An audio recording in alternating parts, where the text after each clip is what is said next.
Hello students and welcome back to my channel math solutions with Rose ma'am. और आज हम अपनी worksheet number 6 करेंगे जिसकी डेट है 16/7/21 क्लास 10th की मैथ्स की वर्कशीट है। और जो वर्कशीट का टॉपिक है वो यहाँ हिंदी मीडियम में की वर्कशीट है, ये वृत्त संबंधित पद और प्रमेय। तो हम सबसे पहले वृत्त के बारे में जान लेते हैं कि वृत्त किसे कहते हैं। तो वृत्त वो होता है एक तल पर उन सभी बिंदुओं का समूह जो तल के एक स्थिर बिंदु से एक स्थित दूरी पर स्थित हो, एक वृत्त कहलाता है। कहने का मतलब है कि जितने भी बिंदु हैं वो सारे एक ही तल पर जब स्थित होते हैं तो हम उसको वृत्त कहते हैं, या इंग्लिश में हम उसको सर्कल कहते हैं। तो अब यहाँ पर मैं आपके सामने एक वृत्त बना देती हूँ, सर्कल बना देती हूँ, और इसके अंदर जितनी भी रिलेटेड टर्म्स जो हैं उसके बारे में हम यहाँ पर पढ़ेंगे कि किस चीज़ को क्या कहते हैं। जो सबसे पहले जो बीच में ये सेंटर होता है इसको हम केंद्र कहते हैं। तो यहाँ पर मैं लिख देती हूँ, ये हो गया आपका केंद्र, इसको केंद्र कहते हैं। उसके बाद केंद्र से कोई भी रेखा जो कि वृत्त को टच करती है उसको हम हाफ टच करती है तो उसको हम त्रिज्या कहते हैं, या फिर इंग्लिश में कहें तो उसको हम रेडियस कहते हैं। तो ये हो गया आपका त्रिज्या। उसके बाद त्रिज्या कितनी भी हो सकती है, यहाँ पे ये मतलब इनफाइनाइट हो सकती है, यहाँ से मतलब कोई भी जो कि सेंटर से स्टार्ट हो और सर्कल के एंड पॉइंट तक हो।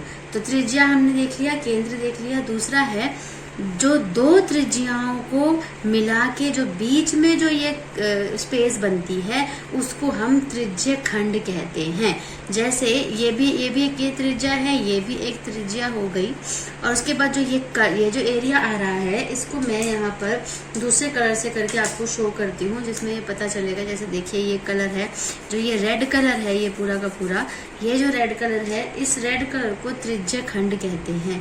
तो यहाँ पे हम लिख देते हैं त्रिज्य खंड। एक्सरसाइज करने से पहले ये थोड़ा सा इसके बारे में एक आपको ब्रीफ दिया हुआ, तो पहले ये समझेंगे।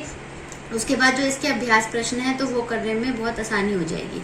उसके बाद आता है कि जीवा किसको बोलते हैं। जीवा होती है जो कि सेंटर से ना होकर के जाए, लेकिन सर्कल जो है या फिर वृत्त जो है उसके दो बिंदुओं को मिलाने वाला रेखाखंड जो है उसको हम जीवा कहते हैं, जैसे ए और बी। तो जो ये ए बी है इसको हम जीवा बोलेंगे। और जीवा के अंदर जो पार्ट है, मतलब जो ये क्षेत्र है जिसको मैं यहाँ पे ये रेड कलर से कर रही हूँ, इसको हम यहाँ पर वृत्तखंड बोलेंगे। ठीक है, जैसे हिंदी इंग्लिश में सेगमेंट कहा जाता है। तो ये आपका वृत्तखंड हो गया। तो बेसिकली यहाँ पर जो आपका सर्कल है इसमें यही सारी चीजें होती है। और एक और चीज होती है उसको बोलते हैं हम चाप। चाप क्या होता है कि जैसे ये मान लीजिए ये आपका एक सेक्टर है, तो इसकी जो ये चीज जो दिख रही है, ये इतनी वाली, ये आपकी छोटी चाप हो गई। ये अगर यहाँ से ये पूरा यहाँ तक ये जाए तो ये बड़ी चाप हो गई। तो इसको बेसिकली क्या कहेंगे, हम चाप कहेंगे। तो यहाँ पर और इंग्लिश में कहें तो आर्क बोलते हैं। तो चाप वो होता है वृत्त पर दो बिंदुओं के बीच के भाग को चाप कहते हैं। दो बिंदु है उनके बीच का जो भाग है उसको चाप कहते हैं। जीवा जो होती है वो वृत्त के एक बिंदु से दूसरे बिंदु को मिलाने वाला जो रेखाखंड होता है उसे वृत्त की जीवा कहते हैं, जिसमें कि ए बी जो है यहाँ पर वो जीवा है। और केंद्र से गुजरने वाली जो जीवा होती है उसको हम व्यास कहते हैं, या इंग्लिश में कहें हम डायमीटर। कि जो लाइन, मान लीजिए ये लाइन यहाँ से केंद्र से होकर के पूरी जा रही है तो इसको हम व्यास कहेंगे, और इंग्लिश में हम इसको डायमीटर कहेंगे। त्रिज्य खंड, ये रहा त्रिज्य खंड। चाप के दोनों सिरे को केंद्र से मिलाने वाली त्रिज्याओं और चाप के मध्य क्षेत्र को त्रिज्य खंड कहते हैं। और वृत्तखंड किसे कहते हैं, जीवा और चाप के मध्य क्षेत्र को वृत्तखंड कहते हैं। तो ये सारी चीजें आपने यहाँ पर समझ ली। उसके बाद हम ये तो आपके संबंधित पद थे जो कि सर्कल से संबंधित या वृत्त से संबंधित थे। अब उसके बाद 6 प्रमेय दे रखी है, तो थोड़ा थोड़ा हम प्रमेय का स्टेटमेंट में पढ़ती जाऊंगी और उसको फिगर से आपको समझा दूंगी कि जो प्रमेय है उसमें क्या बोला गया है। जो पहली प्रमेय की जो इन्होंने बात करी है उसकी फिगर है, एक सर्कल है और उस सर्कल में एक सेंटर है, और यहाँ से इस तरीके से एक चाप के द्वारा ये यहाँ पर ऐसे, और यहाँ पे ये इस तरीके से ये ऐसे फिगर बना रखी। ठीक है, तो इसका नाम जो है उन्होंने, आप वर्कशीट में देखेंगे तो ए बी, पी और क्यू और ओ दे रखा है। और इसमें बोला क्या है कि जो ये जीवा है और जो ये जीवा है, कॉर्ड जो है वो बराबर है। और स्टेटमेंट क्या है, वृत्त की बराबर जीवाएं केंद्र पर बराबर कोण अंतरित करती हैं। ये जो जीवा है इनके द्वारा जो बनाया गया कोण, ये वाला कोण है, ये बराबर होता है। यदि एक वृत्त की जीवाओं द्वारा केंद्र पर अंतरित कोण बराबर हो तो वो जीवाएं भी बराबर होती हैं। अगर जीवा बराबर होगी तो कोण बराबर होंगे, और अगर कोण बराबर होंगे तो जीवा बराबर होगी। तो ये हमारी पहली वाली प्रमेय है। उसके बाद हम अपनी सेकंड प्रमेय की स्टेटमेंट पे चलते हैं, जिसकी फिगर है, एक सर्कल आपको दिया है और उस सर्कल में आप जो इसकी स्टेटमेंट है उस स्टेटमेंट को आप वर्कशीट में से नोट डाउन कर सकते हैं। मैं यहाँ पे फिगर से आपको समझाने की कोशिश कर रही हूँ। ये इस तरीके से ऐसे करके ये यहाँ पे फिगर बनी हुई है। ये ए है आपका, ये डी है और ये बी है और ये ओ है। अब इसकी स्टेटमेंट है, एक वृत्त के केंद्र से, ये वृत्त का केंद्र है, केंद्र से एक जीवा पर, ये जीवा जो है इस जीवा पर डाला गया लंब, ओडी जो है वो लंब है, जीवा को समद्विभाजित करता है। ये जो जीवा है इसको समद्विभाजित कर रहा है, मतलब इसको इंटरसेक्ट कर रहा है, काट रहा है। विलोम एक वृत्त के केंद्र से एक जीवा को समद्विभाजित करने के लिए खींची गई रेखा जीवा पर लंब होती है। कि जो यहाँ पे ये आपका ओडी जो है ये आपका लंब है, ये लंब जो है वो ए बी के ऊपर, जीवा के ऊपर डाला गया है, समद्विभाजित कर रहा है, तो वो इसके बराबर होगा, जीवा पर लंब होता है। बेसिकली 90 डिग्री का एंगल बनता है यहाँ पे। तो ये आपका सेकंड स्टेटमेंट है। उसके बाद हमारी जो थर्ड फिगर है वो है हमारी, यहाँ पे इस तरीके का एक सर्कल है, बीच में आपका सेंटर ओ, और यहाँ पर आपकी दो जीवा ड्रॉ करी हुई है, और इस सेंटर से यहाँ पर दो रेडियस है, और यहाँ पे ये परपेंडिकुलर बना रहे हैं। तो ये है आपका पी, ये रेडियस नहीं है क्योंकि ये तो लंब बना रही है, और ये है आपका क्यू, और ये है आपकी ए बी, और ये है सी डी। तो इस तरीके की कुछ फिगर है। अब इस फिगर का जो स्टेटमेंट है वो मैं पढ़ रही हूँ। एक वृत्त की बराबर जीवाएं केंद्र से, ये जो बराबर जीवाएं हैं एक वृत्त की केंद्र से समान दूरी पर स्थित होती हैं। ये केंद्र है, इससे समान दूरी पर स्थित है। ये पी ओ और ओ क्यू जो है वो बराबर है। विलोम एक वृत्त के केंद्र से समदूरस्थ जीवाएं लंबाई में समान होती हैं। कि जो केंद्र होता है उससे जो ये जीवाएं हैं ये बिल्कुल अगर इक्वल हैं, तो ये जो जीवा है, मेन जो जीवा है, लंब इक्वल है, तो जो जीवा है ए बी और सी डी ये आपस में क्या होंगे, बराबर होंगे।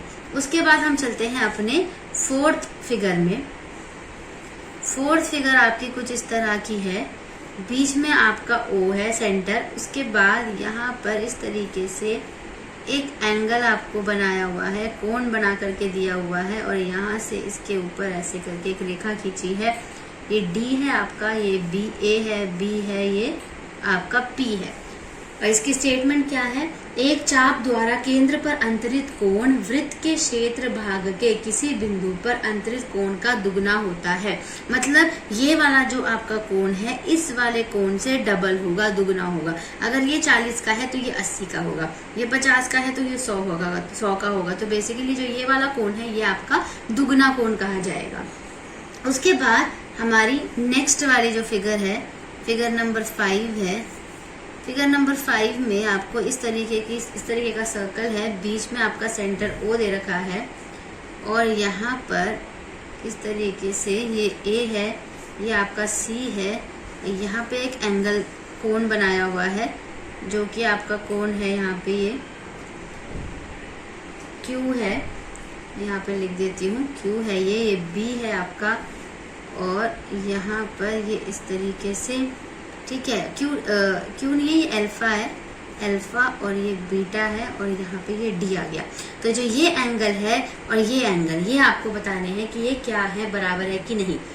यदि किसी चतुर्भुज के सम्मुख कोणों के एक युग्म का योग 180 डिग्री हो तो चतुर्भुज चक्रीय होता है। मतलब अगर ये दोनों जो कोण है अल्फा और ये बीटा, अगर ये दोनों जो कोण है आपस में 180 डिग्री के होते हैं, अगर हम दोनों को प्लस करें तो जो ये सर्कल है, वृत्त के अंदर जो ये चतुर्भुज बन रहा है इसको हम चक्रीय चतुर्भुज कहते हैं। इंग्लिश में साइक्लिक क्वाड्रिलेटरल कहा जाता है, जो कि आपका 360 डिग्री का होता है, लेकिन जो उसकी ऑपोजिट साइड्स हैं वो 180 डिग्री की होती है।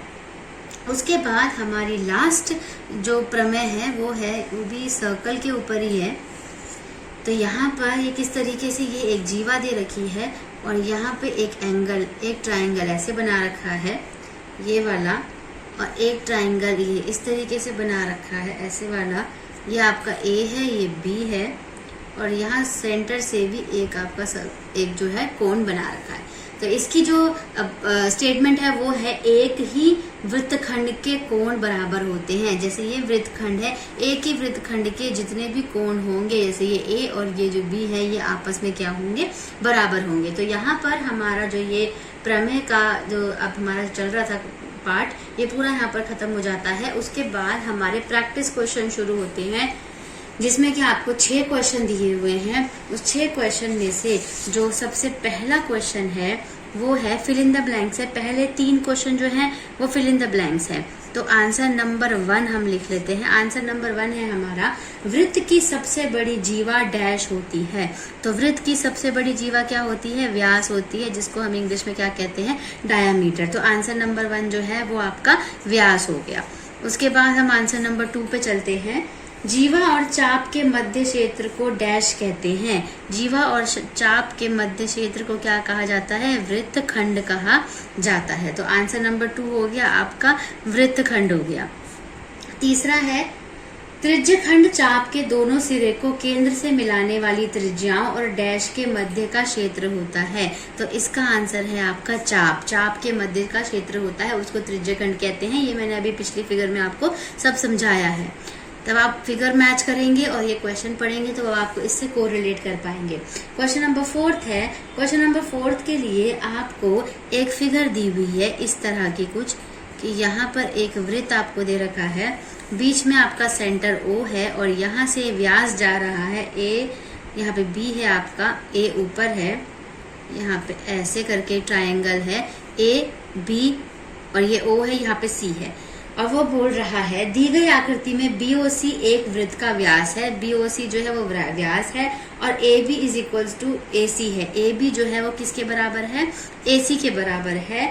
तो अगर तो ये है कि कोण ABC किसके बराबर होगा, ABC किसके बराबर होगा, ACB के। तो ये वाला एंगल हो गया आपका, कोण ACB के बराबर होगा कोण ABC। उसके बाद हमारा आंसर नंबर 5 है, यदि सर्वांगसम वृत्त की जीवाएं AB और CD केंद्र पर बराबर कोण अंतरित करती है। तो 4 ऑप्शन इसमें से हमें दे रखे हैं, 4 ऑप्शन के लिए कि वो AB CD के बराबर होगा या AB ज्यादा होगा CD कम होगा, या AB कम होगा CD ज्यादा होगा। तो इसका आंसर जो है 5th का वो A है, जो कि AB is equals to AB बराबर CD होगा। क्योंकि जब जो सर्वांगसम वृत्त है ना, जो दोनों वृत्त जो है सेम है, जब सर्वांगसम होते हैं, कॉन्ग्रुएंट सर्कल्स होते हैं, तो उनकी जो जीवा होती है वो भी इक्वल होती है। और हमारा लास्ट क्वेश्चन जो है वो है आंसर नंबर 6। AB इसके लिए फिगर दी हुई है, इसमें फिगर को एक बार यहाँ पे ड्रॉ करती हूँ। ये इस तरीके की फिगर है, बीच में आपका सेंटर O है, यहाँ पे ऐसे ये यहाँ पे जीवा है, यहाँ पे भी जीवा है, और यहाँ पर नाम आपको दे रखा है AB हो गया, और यहाँ पर आपका हो गया CD। और वो ये बोल रहा है कि जो कोण AOB है, AOB जो है ये 80 डिग्री का है, तो आपको COD निकालना है। तो एंगल AOB जो है वो 80 डिग्री का है, कोण AOB, तो कोण COD कितने डिग्री का होगा, ये भी 80 डिग्री का होगा बच्चों। क्यों होगा, क्योंकि वर्टिकली ऑपोजिट एंगल, आमने सामने वाले जो हैं ये वृत्त के जो कोण होते हैं वो आमने सामने के क्या होते हैं, बराबर होते हैं। तो यहाँ पर ये हमारी वर्कशीट के जो अभ्यास प्रश्न थे, अभ्यास जो हमें अपने आप ही स्वयं प्रयास करना था, ये हमारे आंसर 6 तक पूरे कंप्लीट हो गए। तो आप इसको अपनी कॉपीज में नोट डाउन कर लीजिएगा। और आज की हमारी वर्कशीट यहीं पे समाप्त होती है। अगर आपको वीडियो पसंद आई है तो आप वीडियो को लाइक कीजिए, शेयर कीजिए और सब्सक्राइब कीजिए। Thank you students.